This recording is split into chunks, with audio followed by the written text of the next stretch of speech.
La pregunta que plantea la ciencia ahora es si ese lenguaje puede volver a aprenderse. Si 50 años de reorganización cortical y disminución de receptores realmente pueden revertirse, o si esa ventana se cerró hace décadas. La plasticidad cortical no necesita décadas para operar en dirección de recuperación. Cuando una nueva información sensorial llega a una región cortical que ha estado privada de estímulos, los primeros cambios ocurren rápidamente. Las conexiones sinápticas que se debilitaron tras décadas de desuso comienzan a fortalecerse en cuestión de horas. Las vías neuronales están dormidas, no destruidas. Entre los primeros 3 y 5 días de estimulación sensorial regular, la sensibilidad plantar puede aumentar de forma medible. El cerebro comienza a reasignar recursos nuevamente hacia la información que recibe de los pies. Las áreas corticales que habían reducido su actividad responden a nuevo flujo de datos y la percepción del terreno se vuelve más clara y detallada. Después de semanas de exposición constante a superficies naturales, hierba, tierra, arena o grava fina, muchas personas reportan una mejora evidente en el equilibrio, una mayor conciencia corporal y una sensación renovada de estabilidad al caminar. Lo que parecía una pérdida irreversible relacionada con la edad resulta ser, en parte, una consecuencia de décadas de privación sensorial. Los receptores que permanecen activos continúan enviando información. El cerebro sigue siendo capaz de adaptarse. Incluso en edades avanzadas, las neuronas conservan una notable capacidad para reorganizarse cuando reciben estímulos significativos y repetidos. Esto no significa que el envejecimiento desaparezca. Los receptores perdidos no vuelven a crecer en grandes cantidades y algunos cambios biológicos son permanentes, pero sí significa que gran parte del sistema permanece disponible, esperando ser utilizado nuevamente. Cada paso descalzo sobre una superficie irregular proporciona miles de señales que no existían dentro de un zapato acolchado. Cada una de esas señales le recuerda al cerebro cómo interpretar el mundo bajo los pies. Lo que se recupera no es solamente sensibilidad, se recupera comunicación. Quizás lo más sorprendente es que el cuerpo nunca olvidó completamente cómo hacerlo. Durante décadas el sistema estuvo en silencio, pero no apagado. Las rutas permanecieron allí, esperando una conversación que dejó de ocurrir cuando el suelo desapareció detrás de una capa de espuma, goma y soporte artificial. La pregunta ya no es si los pies fueron diseñados para sentir el mundo. La evidencia muestra que sí. La verdadera pregunta es cuánto de esa capacidad sigue esperando ser despertada. Y la respuesta parece ser mucho más de lo que imaginamos. Nota importante. Aunque caminar descalzo sobre superficies naturales puede mejorar la percepción sensorial y el equilibrio en algunas personas, varias afirmaciones del texto original, como cifras exactas de receptores, porcentajes de recuperación o efectos específicos sobre la mortalidad, son objeto de debate científico y no deben interpretarse como hechos establecidos sin revisar la investigación original. Within 3 to 5 days of consistent sensory exposure, something subtle begins to change. Not dramatic, not miraculous, not the sort of transformation that announces itself with a sudden revelation. The nervous system rarely works that way. Instead, it operates through accumulation. Thousands of signals become millions. Millions become patterns. Patterns become predictions.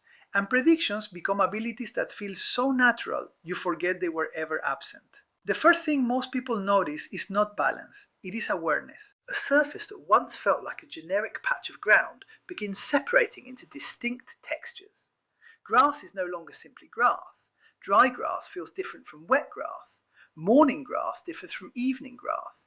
Soil after rain carries a softness that packed summer earth does not. Tiny variations emerge from what previously seemed identical. This is not because the ground changed. The ground was always speaking. The foot simply regained the ability to listen. Neuroscientists describe perception as a process of resolution. The world is not becoming more detailed. Your sensory system is extracting more information from it. Imagine looking at a photograph that is heavily blurred. At first, you see only broad shapes. Then someone slowly increases the focus. The image itself never changes, only the clarity with which it is perceived. The plantar surface operates the same way. The receptors have always been collecting data. What changes is the brain's capacity to interpret and prioritize that data. Every step becomes a conversation. The front of the foot reports texture, the arch reports contour, the heel reports impact, the toes report direction. Thousands of microscopic measurements are integrated continuously into a single experience called walking. Most people assume walking is automatic because they perform it without conscious effort. In reality, walking is one of the most computationally demanding activities the human nervous system performs. Every stride requires balance calculations, force distribution, trajectory prediction, muscle coordination, and environmental assessment. The foot is gathering information for all of them. Consider what happens when you step onto a sloped surface. The angle may be only 2 degrees. Your eyes might not notice, yet your foot notices instantly. The outer edge experiences greater loading. Ruffini endings detect stretch. Merkel cells register pressure redistribution.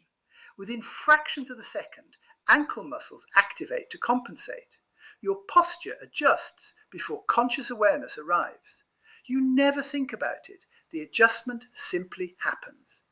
That is what a healthy sensory system does. It solves problems before you know they existed. For decades, modern environments have reduced the need for this capability. Flat floors, level sidewalks, paved roads, uniform surfaces, predictable terrain. The nervous system adapts accordingly. When complexity disappears from the environment, the systems designed to handle complexity become less active. The body is economical. It does not maintain expensive capabilities it rarely uses. This principle appears everywhere in biology. Astronauts lose bone density in microgravity. Muscles shrink when immobilized. Vision changes in darkness. Hearing adapts to noise. And the foot adapts to sensory silence. The adaptation is logical. The consequences become visible much later. Researchers studying populations that regularly navigate natural terrain have noticed something remarkable. Balance is often maintained into advanced age at levels uncommon in industrialized societies. Not perfect balance, not immunity to aging, simply more preserved balance. Their environments continue demanding sensory engagement long after modern environments have stopped asking for it. Every uneven trail becomes practice. Every patch of gravel becomes training. Every root, stone, slope, and depression becomes information.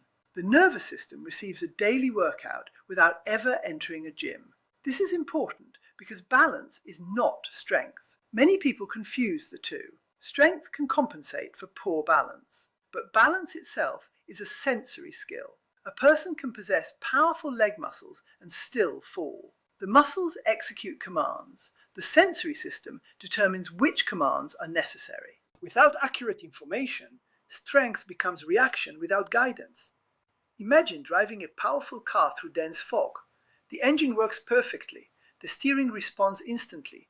The brakes are excellent, but visibility is limited. Performance becomes secondary to information. The same principle governs movement. The quality of input determines the quality of output.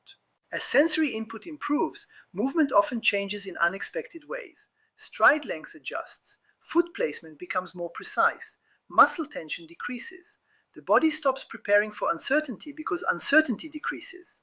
This reduction in tension may explain another common observation. People frequently describe feeling calmer after spending time barefoot outdoors.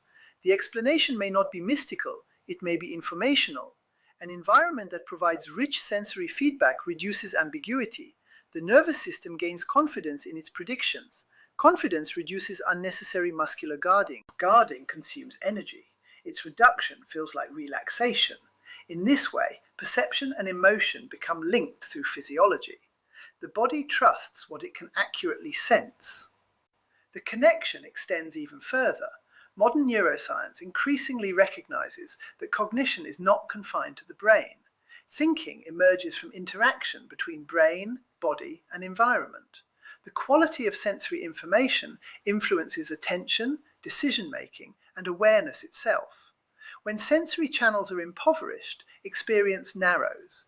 When sensory channels expand, experience becomes richer. This does not require extraordinary interventions. Sometimes it begins with something as simple as feeling the ground. The idea sounds almost trivial, yet evolution devoted enormous biological resources to making it possible. 200,000 receptors are not an accident. Millions of years of adaptation do not produce complexity without purpose. Every structure exists because it solved a recurring problem.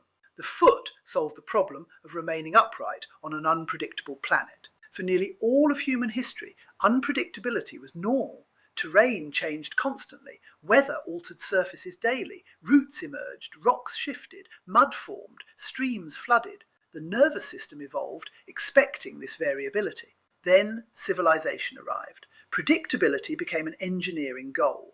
Roads flattened landscapes, buildings leveled floors, shoes buffered contact, comfort increased, convenience increased, safety increased. Yet information decreased, not intentionally, as a side effect. A solution to one problem created another. This pattern repeats throughout technological history. The challenge is not rejecting technology. The challenge is understanding trade-offs. A cushioned shoe protects against injury. It may also reduce sensory input. An elevator conserves effort. It may also reduce physical activity. Climate control improves comfort. It may also reduce thermal adaptation. None of these technologies are inherently harmful. The question is whether the biological systems they replace receive alternative stimulation. Often they do not. The foot may be one of the clearest examples. Few people deliberately train plantar sensation. They strengthen muscles, stretch joints, improve cardiovascular fitness, monitor nutrition. Yet the sensory organ beneath the entire body receives little attention despite its importance. Perhaps because sensation is invisible, muscle growth can be seen, weight loss can be measured. Sensory refinement is quieter.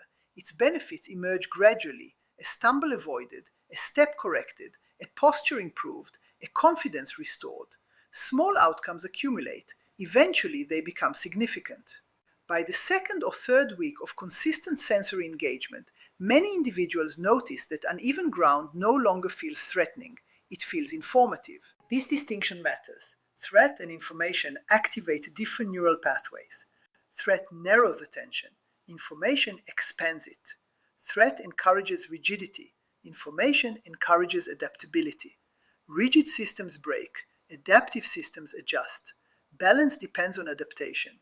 Every successful step represents adaptation in real time. The body receives data. The brain updates predictions. Muscles implement corrections. The cycle repeats continuously, millions of times per year. Most people never notice because the process functions automatically. Awareness usually arrives only when the system begins failing. A stumble reveals the machinery. A fall exposes the dependency. Suddenly something once taken for granted becomes visible. Walking, standing, turning, climbing stairs. Simple actions reveal extraordinary complexity. The more researchers examine these processes, the more interconnected they appear. Vision influences balance.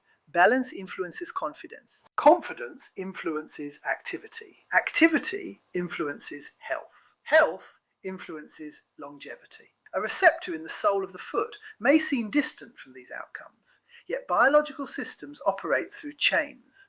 Small changes propagate. Tiny signals become large consequences. The body is less a collection of separate parts than a network of relationships.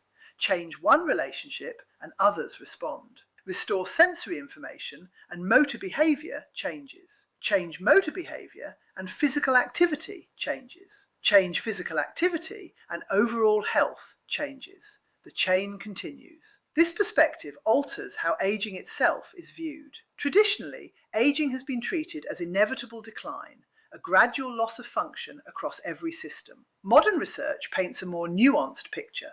Some decline is unavoidable. Other decline reflects disuse. Distinguishing between the two is essential. A receptor lost to age may not return. A pathway weakened through inactivity may recover. The difference determines intervention, and intervention determines outcome. This realization is profoundly hopeful, not because it promises youth, because it expands possibility. Many capacities remain modifiable far longer than previously believed. The nervous system retains plasticity.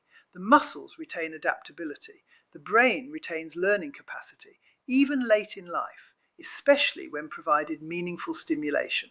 The foot offers exactly that, meaningful stimulation, not artificial exercises performed in isolation, real-world information, rich, variable, relevant, the kind of input the system evolved to process. Perhaps that is why the experience feels strangely familiar. People often describe their first extended barefoot walk after decades of shoe use with similar language. I forgot what this felt like. Not learned, remembered. The sensation resembles recovering a language spoken in childhood. Words return slowly, then suddenly. Fluency reappears in fragments. The nervous system recognizes patterns it once knew. Somewhere beneath decades of adaptation, the original architecture remains.